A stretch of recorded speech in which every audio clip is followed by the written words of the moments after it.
Hello you guys, and welcome back to my channel. My name is Bella, and in today's video I figured we could go ahead and do a May wrap up and review the books I'm looking forward to potentially reading in June. This video is coming to you a little bit late. I had hoped to film last week, but I actually ended up getting sick, so I was not able to film my wrap up and post it for you all juicy and ready for the first week of June.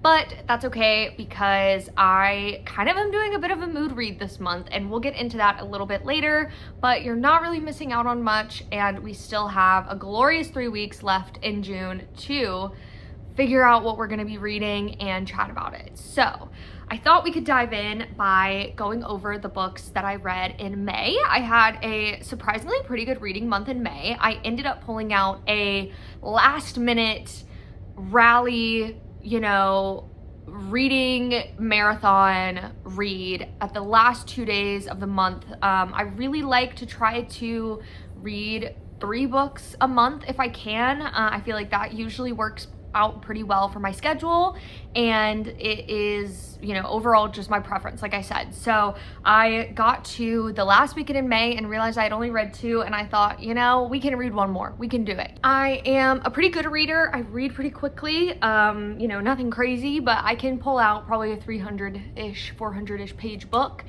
in 2 days if I need to, and I really didn't have very much going on the last weekend in May, and so I thought, hey, what better way to break in our new reading nook than a reading marathon? And I did go ahead and read and finish a book that weekend. So we'll get to that last because it was the last book I read, but let's go ahead and dive into the first book that I in fact finished in May, and that was Just Friends by Haley Pham. I will put that here. I rated it 3.75 stars, and overall I think that this was a really fantastic book. I'm just looking at my Fable notes here. This is a book about a childhood friends to lovers, Blair and Declan, who meet when they're younger in this small town of Seabrook. I believe it is called Seabrook in California, and they grow up together. They're best friends. Of course, that ends up blossoming into something a little more, a little extra, maybe a romance. And then there is this event that happens that ends up breaking them apart, and they do not talk for about 4 years.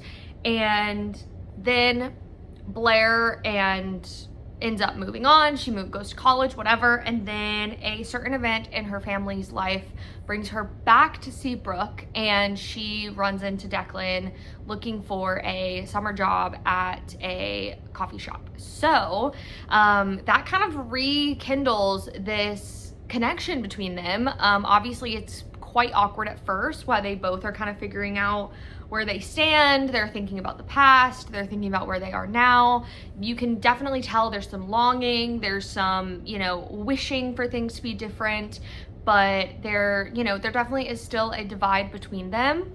And throughout the book, we kind of get to, sorry, my hair is driving me crazy. Curly, hey. Throughout the book, we kind of get to see them each dealing with their own version of grief and how they walk through that and how they process it, and they kind of go on this journey together where maybe things rekindle, maybe they don't. I don't know, I couldn't say. I don't want to give any spoilers, but overall I did really enjoy this book. I think the way Haley is able to capture setting is very impressive. I think it was so cozy and lighthearted and warm. I wanted to go to Seabrook the entire time I was reading it. I often would listen to this via audiobook and walk around my neighborhood kind of at the beginning of the month as well. I started this on May 5th, according to my Fable tracker, and it was still, we were having a couple of cooler mornings and things like that at that time, and it was just so peaceful and heartwarming, and it really gave me exactly what I wanted with kind of getting started into some of those summer romance books. So I would certainly recommend this. I think a couple of places where it did end up falling a bit flat for me was some of the plot driving elements, I think it doesn't make a lot of sense to me, the central conflict that we ended up exploring. I think there were, you know, some of it felt a little silly, a little juvenile. I do think that Blair and Declan are quite young in this, so I'm not necessarily faulting it for that, but I do think maybe we could have re-explored the conflict, and that would have maybe made it a little more realistic to me. But overall, it definitely reminded me of a much lighter hearted version of Every Summer After by Carly Fortune, which is one of my 5-star reads. There definitely are themes of grief in this, and I think they're explored well. I think that they're not done in such a heavy way where you feel sad when you leave. I think they're done in a really beautiful, well thought out way. And whenever I ended up reading this in a reading vlog, and I think in that vlog I did say that it was almost done in a way that was lighthearted, but not in a way that felt like disrespectful to people experiencing grief. So yeah, I think overall, I think it was a very good book, and I would recommend it. I think it definitely was, it had a simplicity to it that I ended up really craving and really enjoying. I think sometimes a simple book can leave you wanting more, but I think this kind of felt like, it felt the same way as when you just really want a really good like grilled cheese, and you're like, that is just so simple, but so perfect. Like you don't want anything else. Like you just want cheddar cheese, white bread, simple. And that's how this felt, in the best way, So the next book I read, and I was reading this kind of alongside reading Just Friends by Haley Pham, was The Bridge Kingdom by Daniel L. Jensen, and I also gave this 3.75. The biggest fault in this book was miscommunication, and I think miscommunication is a trope that I kind of sometimes have a hard time figuring out how I feel about it, because I do think miscommunication is a realistic issue and a realistic conflict. However, I think sometimes it's done in an unrealistic way, and I feel like that is my issue. Like that is where I fell in with this book. I think there's ways to explain why the miscommunication existed, but I don't feel like it made a lot of sense to me. I think that one simple conversation would have unraveled everything that ended up happening that was negative. I think it would have completely resolved the conflict immediately. And that's kind of where I have an issue with miscommunication. I think I can understand miscommunication, especially in a fantasy book, when it's very convoluted and you would maybe have to have multiple drawn out conversations, or there's not one good solution and you need, you know, compromise and, you know, all of those kinds of things. But I think that we even kind of see in the end of the book, we get a bit of a glimpse of what could have happened if communication had gone better. And I think that almost even made it a little bit worse, because you knew it could have worked. You knew that the only reason that the conflict was existing is because our main character was unable to communicate. So anyway, I will dive into kind of the summary of the book. Is our main character, Laura, and she is, or Lara, I guess.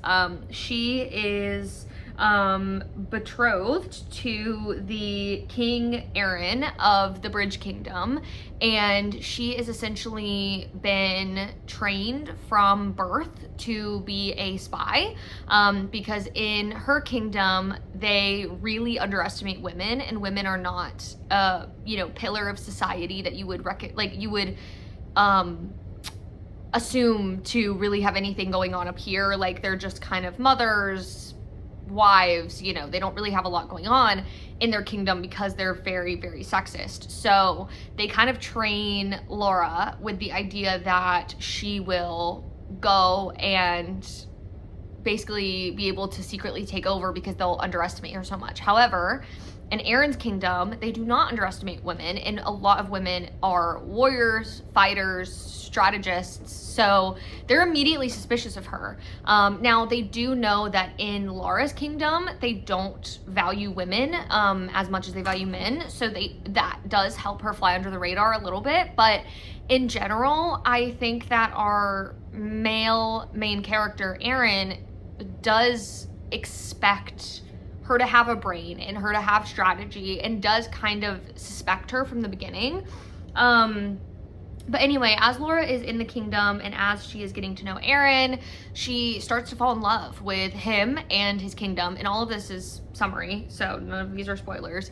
And she kind of gets to a point where she feels like she has to choose between her homeland and her new kingdom that she's the queen of.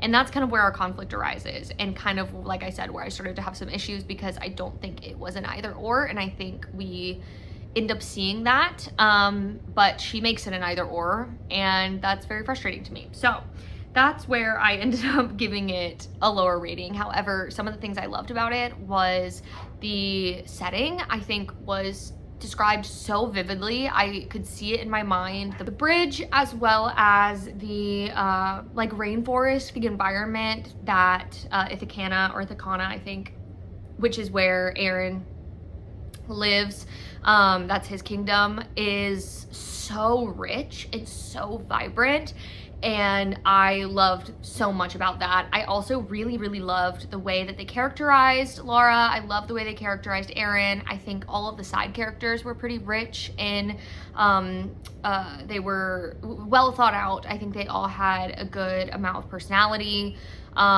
Yeah, overall, I did think it was a pretty good book. I think the beginning really sucked you in. I was really invested right at the beginning. And in the end, I think they did end it really well. I'm definitely excited to at some point pick up the next one. I think it was just that chunk in the middle and the miscommunication that lost me a little bit. I did have a bit of a struggle, a bit of a hard time getting through that little bit in the middle. And if you watch my reading vlog where I read it, you will kind of see where I start to struggle a little bit. But yeah, overall, I think that it was a perfectly fine book, and I would definitely recommend it.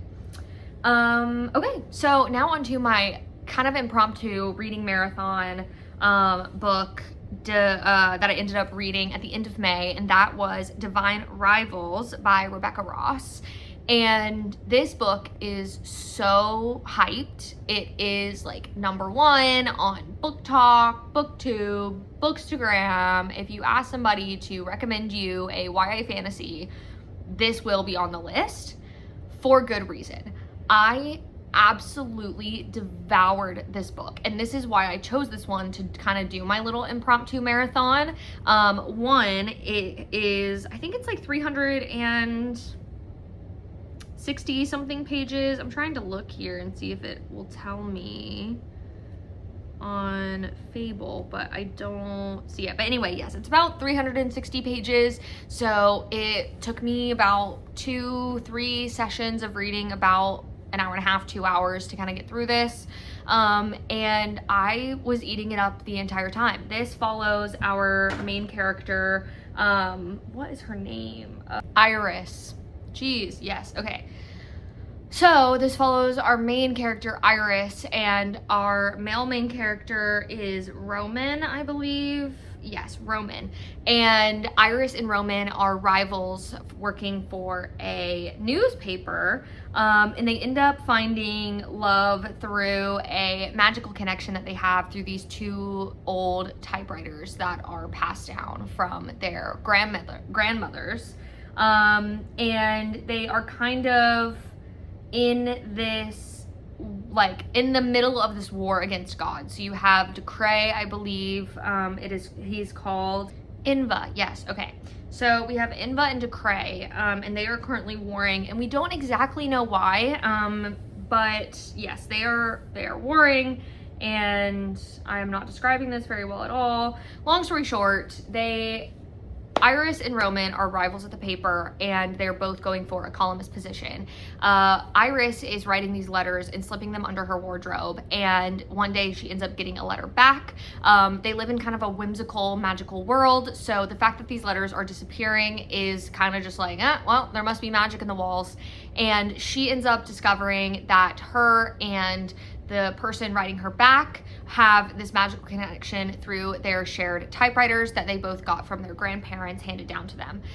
She later discovers that the person writing her letters is in fact Roman, her rival at the paper. And then kind of through this war, Iris is looking for her brother who was going to fight for Inva, and she ends up becoming a war correspondent and kind of gets to literally be in the trenches. And anyway, through their shared trauma, their shared experiences, her and Roman end up falling in love, and kind of trying to navigate this world together.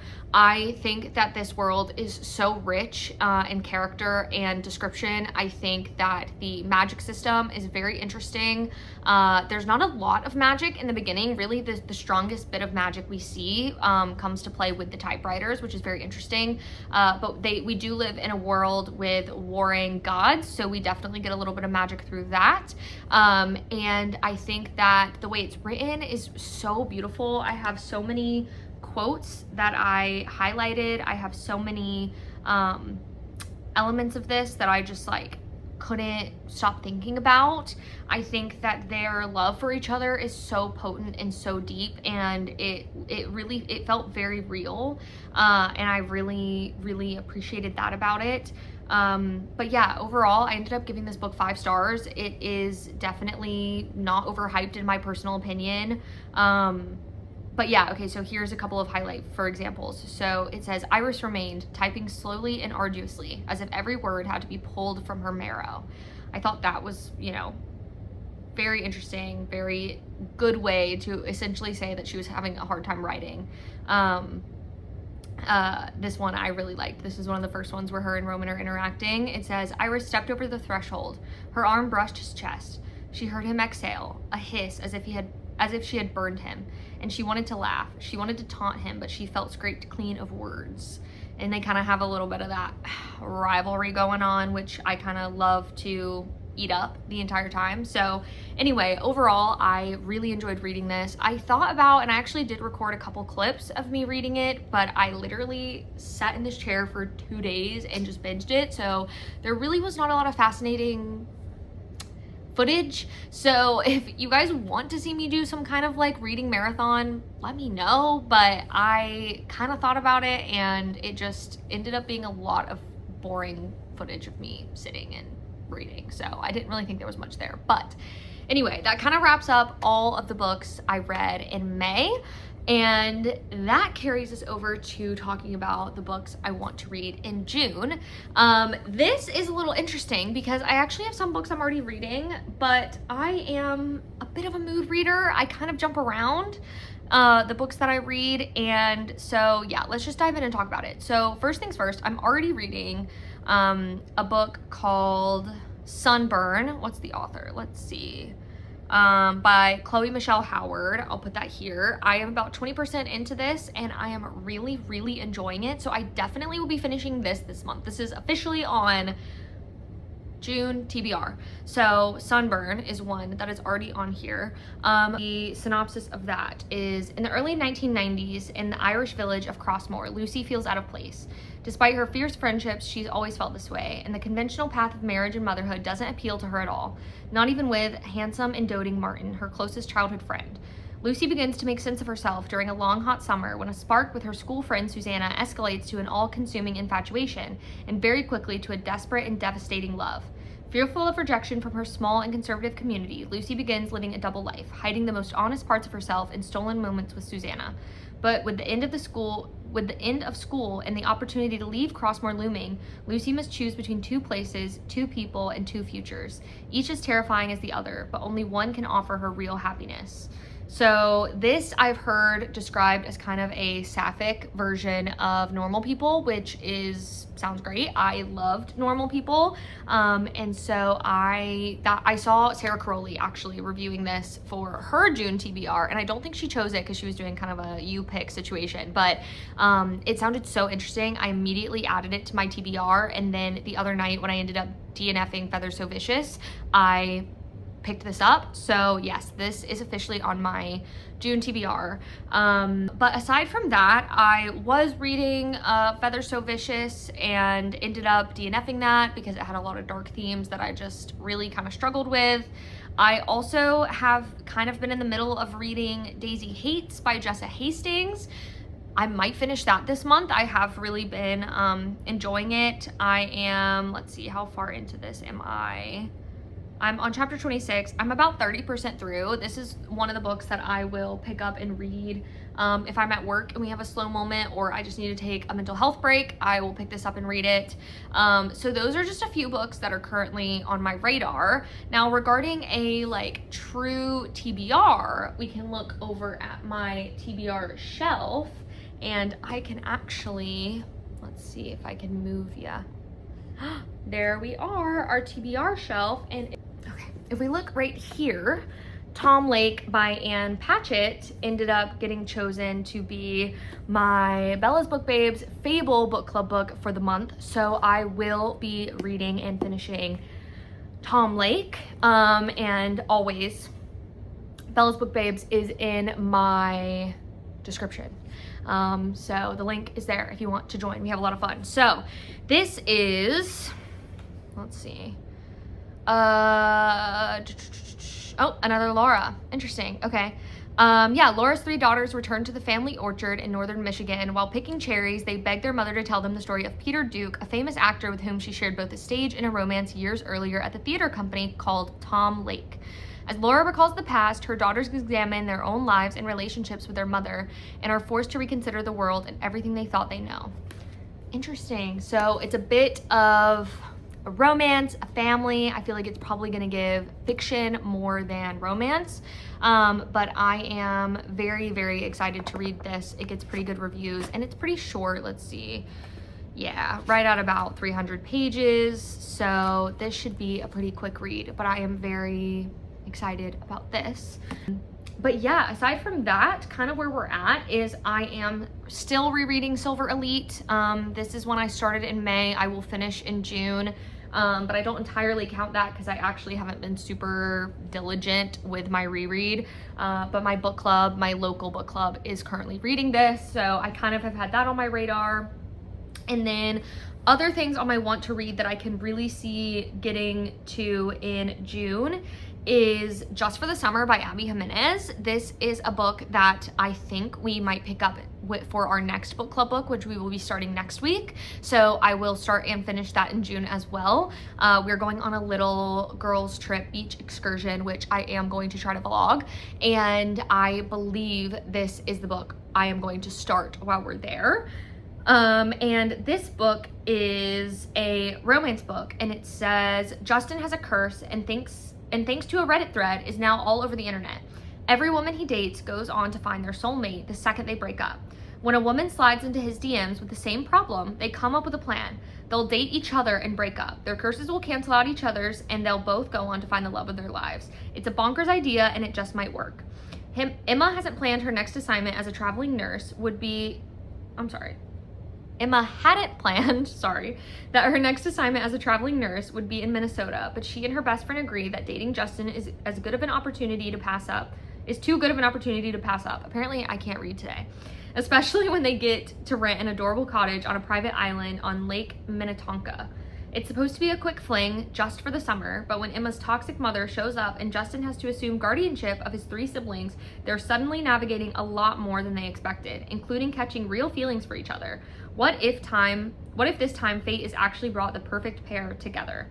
Anyway, pardon my illiteracy, but yeah, this sounds really, really good. It gets 4.4 stars on Fable, which is super high. So I think that is a really strong contender for June, and that kind of already puts us at 3 books for June on like kind of our TBR. So we have Sunburn, Tom Lake, Just for the Summer, and I really feel like those are going to be 3 strong contenders to finish this month as a TBR. Kind of in the background is Daisy Hates by Jessa Hastings. I will go ahead and read our synopsis of that. All 20-year-old Daisy Hates has ever wanted is a normal life, but as the heiress to London's most notorious criminal empire, it's just not in the cards for her. Raised by her older brother Julian after their parents were murdered, Daisy has never been able to escape the watchful gaze of her gang lord brother, but Julian's line of work means that Daisy's life is complicated. And things don't become any easier when she falls hard for the beautiful and emotionally unavailable Christian Hames, who happens to be one of the few men in London who doesn't answer to Julian. Christian's life is no walk in the park either, since he's in love with his best friend's girlfriend, Magnolia Parks. He's happy enough to use Daisy to throw off the scent of his true affections until she starts to infiltrate those two. As their romance blossoms into something neither was anticipating, Daisy and Christian must come to terms with the fact that in this life, everything comes at a price. Relationships intersect and tangle, and Daisy, Christian, and Julian will learn that sometimes life's most worthwhile pursuits can only be paid in blood. So I ended up reading Magnolia Parks around this time last summer, and I think I gave that like a 3.75. It was very confusing for me because I thought it was so toxic, and I think that all the couples and all the friends in this should take a beat and see a therapist.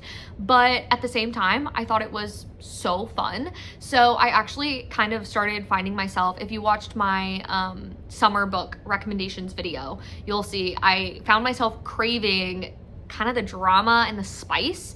So I kind of started reading this on the back burner and have really been enjoying it. So that is a contender to potentially finish in June. It may stretch into July, we'll see. But yeah, in general, I kind of have stopped doing a super heavy set TBR and do a little bit of like a mood TBR, because otherwise I end up softy and effing everything because I'll start reading it when I'm not in the mood for it. There is a potential for maybe a little fantasy to slip in there. I have the second Bridge Kingdom book on my radar. I have the second Divine Rivals book on my radar. I have a couple of books like that if, you know, maybe one of these isn't doing it for me, I might end up picking up, and I will either let you guys know through reading vlogs, or you will see it whenever we check in for our June wrap up and July TBR video. But that kind of sums up where we are at currently. That is everything I read for May and everything I'm currently reading / looking forward to read in June. And yeah, I think that's pretty much all I have for you guys today. I so appreciate you guys being here. I would love for you to join our Bella's Book Babes book club if you are interested in that. It's pretty chill. We kind of just do what we feel like doing. Please like, comment, subscribe, all of those things if you feel so inclined to do so, and I will hopefully see you back here next week with a new video.